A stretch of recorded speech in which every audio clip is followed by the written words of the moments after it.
And we've got the same glasses. Are we matching? Yeah, we've got the same glasses pretty much, I think. Oh, that means we're I know. cool. Well, I have the absolute honor and pleasure of being joined today by Rick Astley. Good morning. Good morning. So it is so exciting to talk to you because, first of all, everybody knows who you are. I don't know about everybody, but I've been around a while, so you know. So, not too long ago, I love Graham Norton, and you've been on Graham, Oh, yeah, yeah. and you told a story. Let's go back all the way to the original video, and Melissa McCarthy was like fangirl Oh, yeah, over your outfit and your coat, and yeah. you said some kids stole it. Yeah, yeah. It was on an outside broadcast, a radio broadcast, and it was just when that first record, "Never Gonna Give You Up," broke, and I'd never really done anything like that before. I didn't really know what it was, and all of a sudden I'm surrounded by all these kids, and I'm kind of trying to do the interview with this guy, and I've never really done many interviews or anything. And before I know what I'm doing, my jacket's just sort of being pulled off my back and just sort of like the raincoat, and just drifting away. I'm kind of like, what do I do? Do I go after them? Do I jump into the crowd of kids? I'm like, no, don't do that, don't do that. So off it went, and yeah, I have actually got a couple of raincoats now, funny enough, because we've done a couple of things for like TikTok and different things where we've had to actually go out and try and find a raincoat that looks a little similar and do some fun things. So yeah, and I kind of said in that interview as well that I do see raincoats sometimes out in the audience. Do you know what I mean? So like, yeah, so it's kind of funny. Yeah, who'd have thought? I There you love go. it. I love it. Well, and you mentioned TikTok. You are all over TikTok. Like you have so many videos. You've gotten into it.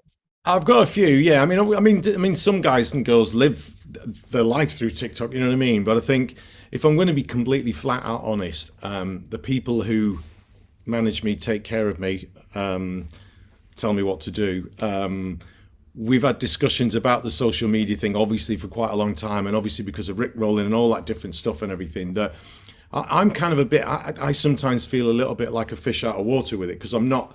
I'm 55. I'm not of the generation that grew up even with a computer. Do you know what I mean? So I think I think the whole thing sometimes is kind of leaves me behind, and so I think we just sometimes, if I get in the mood, I'll just sort of say, look, let's just do some daft things and we'll just stick them up there and just see what happens. And obviously because of Rick Rolling and that first song, it's kind of fun to do stuff with that because that's my biggest song and that's why if anybody does remember me, that's what they're going to remember. Do you know what I mean? So it's kind of it's a weird one to be honest. I find it really weird. I've got a 29-year-old daughter. Do you know what I mean? So it's like even she's not of the TikTok generation. Do you know what I mean? So it's a bit strange. Yeah. Well, you would never know because you played off so well on TikTok. Your videos, Oh, thank you.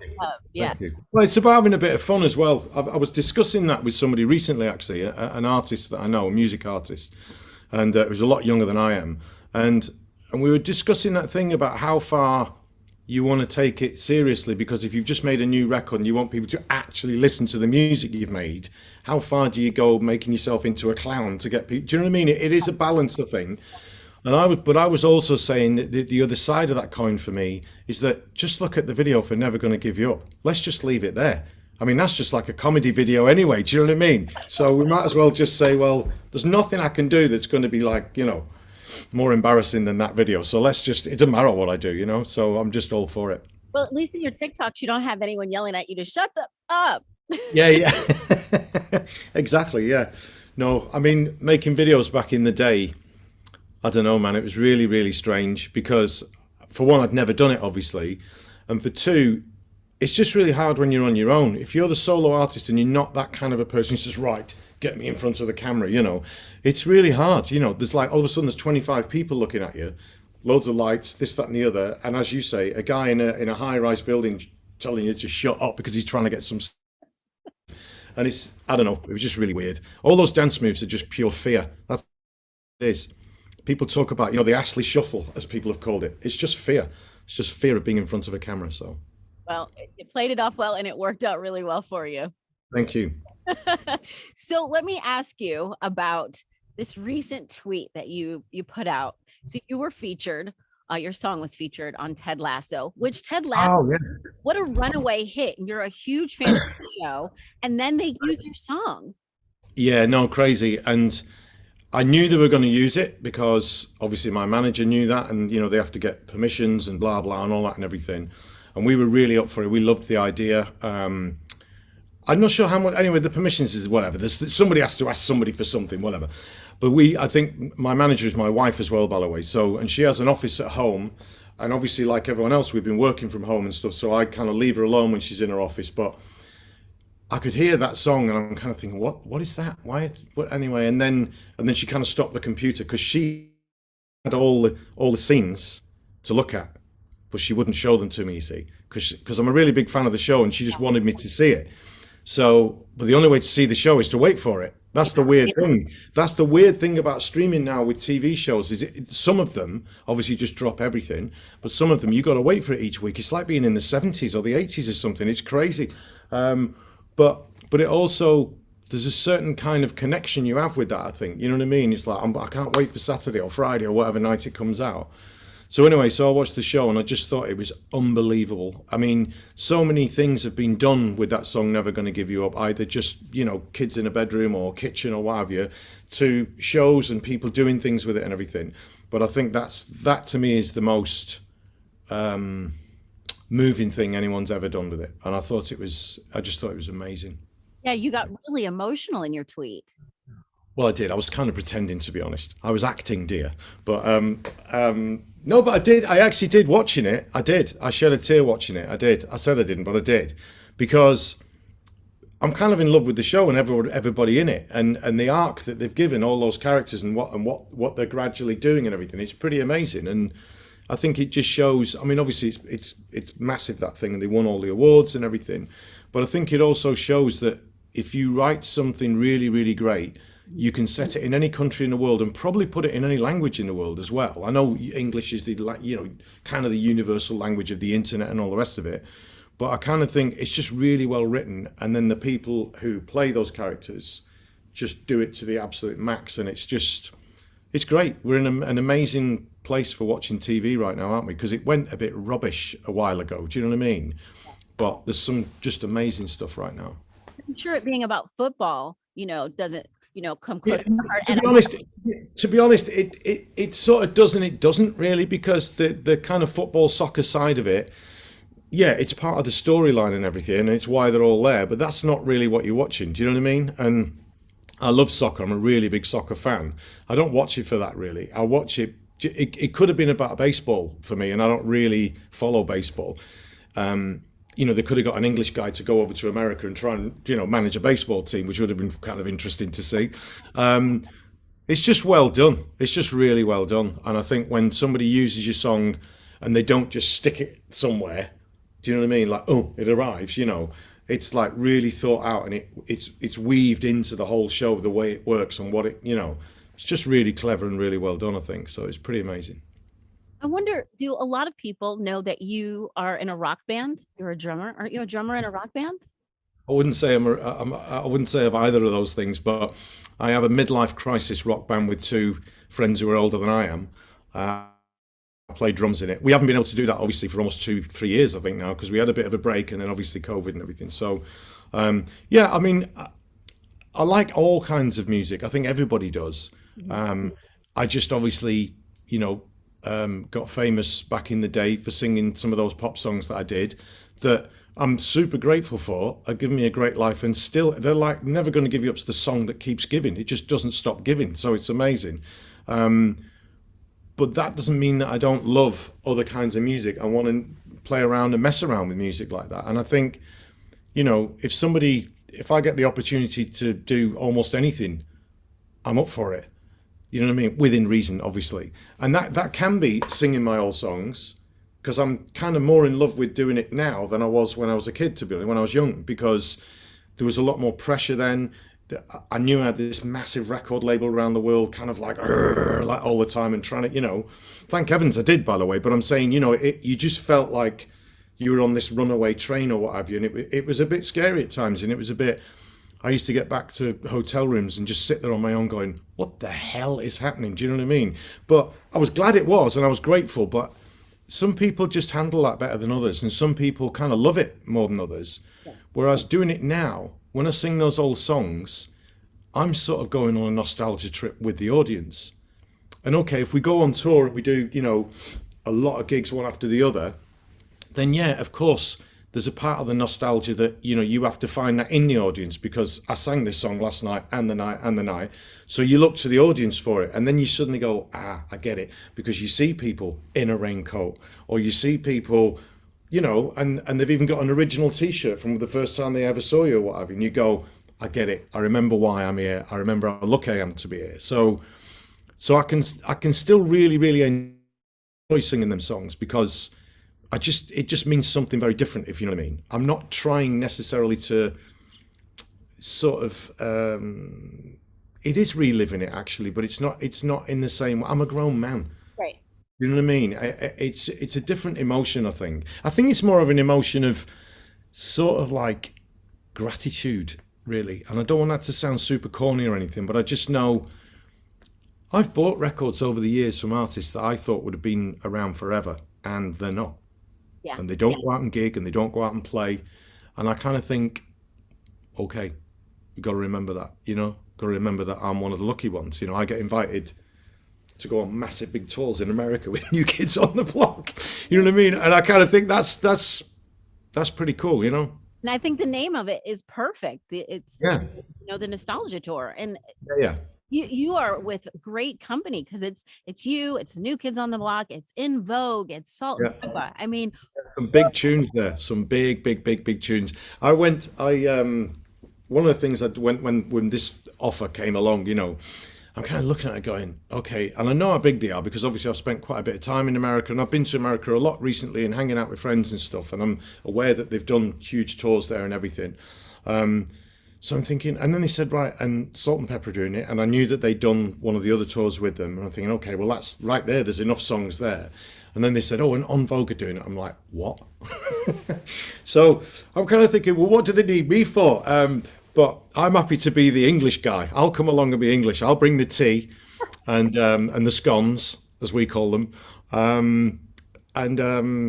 think, to be honest, like I say, I think it's kind of, when you look at the songs that we're going to play, it is, for one, it's like a proper mixtape, for one. Do you know what I mean? Like we all used to do back in the day. Well, you're probably too young for that, but I did. I know, But it's also, okay, well, you're looking good, dear. You've got some very good lighting in that room, then that's all I can tell you. But I also think people sometimes, I don't know about America, might be different. People sometimes, when they use the word like retro and even nostalgia, can sometimes be a bit pooey about it, you know what I mean? And just sort of think it's whatever. And I'm like, no, that's just really good memories. That's what that is. You know what I mean? And I think when I play, because I went through, obviously I made myself a playlist, mixtape, whatever you want to call it, and I was playing through all the different guys, the artists, the different people on the bill. And I was just thinking like, this is mad. This is absolutely mad, because also a lot of those songs were huge, I'm the oldest one, I think, but not long after when I had my first hit and what have you, and I think New Kids had a hit before I did, actually, thinking about it, but I was certainly around the same time. But I remember seeing, obviously, Salt-n-Pepa on Vogue, and I remember seeing their videos as well. And American videos were always amazing, and British ones were always a bit rubbish, to be honest. But anyway, and I remember seeing them and just sort of, and being in America especially, I think, even though obviously they were worldwide, but coming to America and seeing the enormity of America and how big artists can actually become there was pretty amazing, I think. And so yeah, I sort of see it as like it's a treat, it's like a privilege to be on it, if I'm honest. And I kind of think, well, I could never play in those venues on my own. I couldn't even get close to it, you know what I mean? So it's just going to be great, I think. We're just going to have a ball, so. Well, we are excited for you to come and to see this show. And this, like you said, nostalgia, because this is something that for us is, it's like, oh man, I remember this day. I remember that day. Yeah. When I heard this song and this was happening.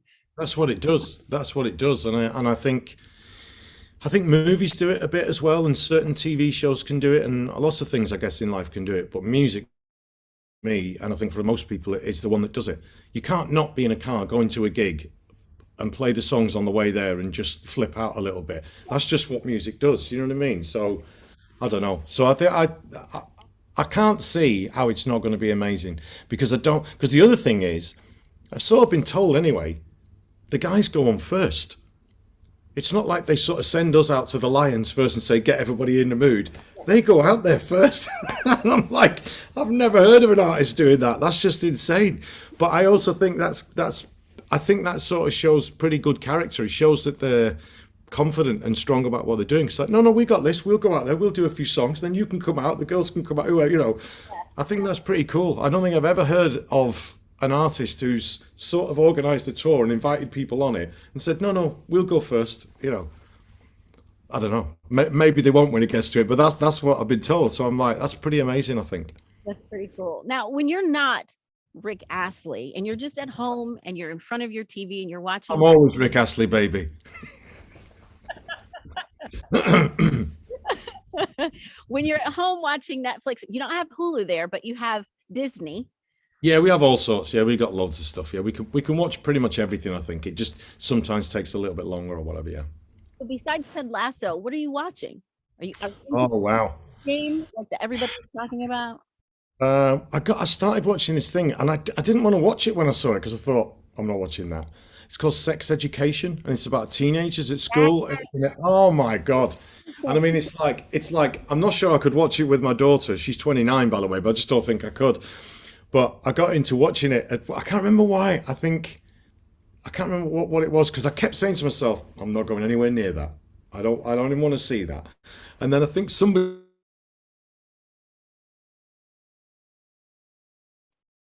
and again, I just think it's really clever writing. Obviously, the actors, the actresses are great, but it's just really well done, I think. And it just, I don't know, I just really like it. So, but I would put a parental advisory on that big time. So you need to be very careful who watches that. But it's very, very, very, very funny. Yeah. Sorry. What do you think of Jillian's accent? It's funny because she's done loads of things, and she wear both. Yeah. Are you talking? Sorry, who did you say again? You're talking about? Anderson? Sorry. Gillian Anderson? Is it breaking up? I'm sorry. Yeah. Sorry. Yeah. No, it was a little bit. Yeah. But I think even she's done plays in the West End where she's played somebody English, and I don't think you would know. Do you know what I mean? Yeah. So I don't know whether she lived in England at some point in her life and just got it down completely or what. I don't know, but I don't really think about her being American or English, really. Do you know what I mean? She's doing her job. Yeah. I think I'm sure I've seen her in different things where she plays somebody English, and I don't really think about it. You know what I mean? So I do wonder sometimes why. Sometimes they do that where they get a lot of English people to play Americans and vice versa. I'm like, I don't know, whatever. But Well, I know I have to let you go soon, but we want to get everybody to get their tickets to the Mixtape 2022 tour. We are so excited. You're actually going to be here in Lincoln on June 11th. So tell us our tickets and everything. Don't ask me questions like that. I haven't got a clue. I'm just one of the artists. I don't deal with stuff like that. I just have to get on the stage and sing. I can tell you how to get the tickets. You can go to Ticketmaster. Again, you're going to be here in Lincoln, Salt-n-Pepa, Envogue, New Kids on the Block. Rick Astley going to be here in Lincoln on June 11th. Thank you so much for talking to us today. My absolute pleasure. I've had a real good laugh with you, to be honest. It's been real good fun. So I can't wait. Honestly, like I say, I grew up watching America on TV and in movies. I'd say 75% of my favorite records were American. I'm not just saying that because I'm talking to you. They were. A lot of the kind of like R&B and soul singers, you know, like old school as well as new school and everything, were who I pinched this from. And I've always had this thing about playing in America. It's almost like, yeah, man, this is where it started, you know? And okay, we gave you the Beatles and the Stones, and you've given us an awful lot in return, you know what I mean? So it's pretty cool. Yeah, I'm looking forward to it. Give us One Direction, Harry Styles, Ed Sheeran. That's true. That's very, very true. That's true. Well, thank you so much, and we can't wait to see you. Thank you. Nice talking to you. Take care.